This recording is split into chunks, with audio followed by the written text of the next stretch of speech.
2026-ի ընտրություններին ընդառաջ քաղաքական ուժերը վերադասավորվում են եւ ակտիվ քննարկում, թե ով կանցնի խորհրդարան։ Ամեն մեկը իր հարցման արդյունքն ունի եւ վստահ են, որ ճիշտը հենց իրենց տվյալներն են։ Հայաստան խմբակցության падգամավոր Գառնիկ Դանիելյանի խոսքով այժմ հավաքական ընդդիմությունն ավելի շատ ձայն ունի, քան քաղաքացիական պայմանագիր կուսակցությունը։ Падգամավորի գնահատմամբ ընդդիմության շանսերը մեծ են, սակայն արդյունքի հնարավոր է հասնել միայն համախմբման դեպքում։ Ես համոզված եմ, այդ համոզմունքը ունեմ,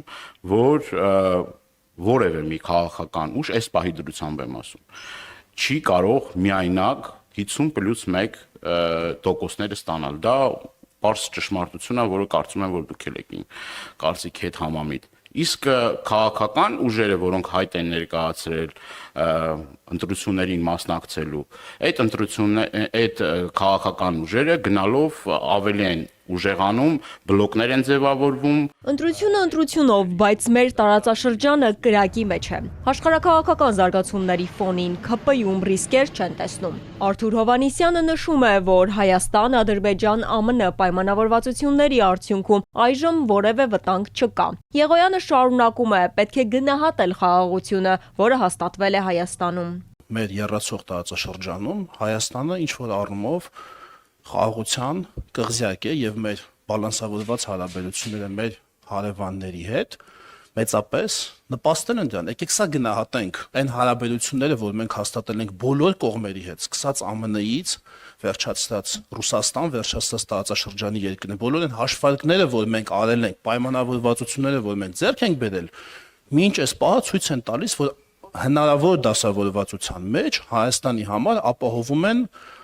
լավագույն հնարավոր արդյունք։ Որքան կդիմանա ու կշարունակվի խաղաղության կղզյակի անդորը, ընդդիմադիրները տարածաշրջանի ներկա վիճակը պայթյունավտանգ են համարում։ Պատիվ ունեմ խմբակցության ղեկավարը հիշում է անցյալը, գնում 2000-ականներ։ Այն ժամանակ տարածաշրջանում լարվածություն էր, իշխանությունը գործում էր այլ տրամաբանությամբ, արագ արձագանքում էին, ապահովելով երկրի անվտանգությունը։ 2008 թվականին, երբ որ սկսվեցին ռազմական գործողություններ Ռուսաստանի եւ Վրաստանի միջև, այդ ժամանակ օլիմպիական խաղերի բացումն էր, եւ նախագահ Սարգսյանը Հայաստանում չէր։ Արտերկրից նախագահ Սարգսյանը կապ հաստատեց այն ժամանակվա Իրանի նախագահ Ահմադինեջադի հետ եւ որոշակի ծավալով, շատ մեծ ծավալով, ստրատեգիական ապրանքների պաշար խնդրեց։ Մեջը մտնում էր, եթե չեմ սխալվում, դիզել վառելիք, ցորեն եւ եթե չեմ սխալվում բենզինային վառելիք, բայց դա կարևոր չէ, թվերը հրապարակած կան։ Վառ օրինակ, թե ինչպես պետք է վարվել, երբ որ հայ-հայա տարածաշրջանը պայթելու է։ Անհրաժեշտ է իրականացնել որոշակի կանխարգելիչ գործողություններ։ Մամիջանյանի գնահատմամբ Իրանի հետ հարաբերությունները սրվել էին դեռ ԱՄՆ փոխնախագահի Հայաստան այցի ժամանակ։ Բաղրամյան 26-ում Նիկոլ Փաշինյանի պատասխանները դուր չէին եկել մեր բարեկամ Իրանին։ Երբ Հայաստանում է գտնվում Ամերիկայի փոխնախագահ պարոն Վենսը եւ Հայաստանում Բաղրամյան 26-ից հնչած հարցերից մեծամասնությունը վերաբերվում են Իրանին, ու հնչած պատասխանները վստահաբար այդքան էլ գոհացուցիչ կամ ուրախալի չեն մեր հարևան եւ բարեկամ Իրանի համար, կարծում եմ, որ այստեղ թերանում է հենց Փաշինյանն ու իր թիմը։ Դա բարդ չէր նախագահ Թրամփի կամ փոխնախագահ Վենսի ադմինիստրացիային բացատրել են ռիսկերը,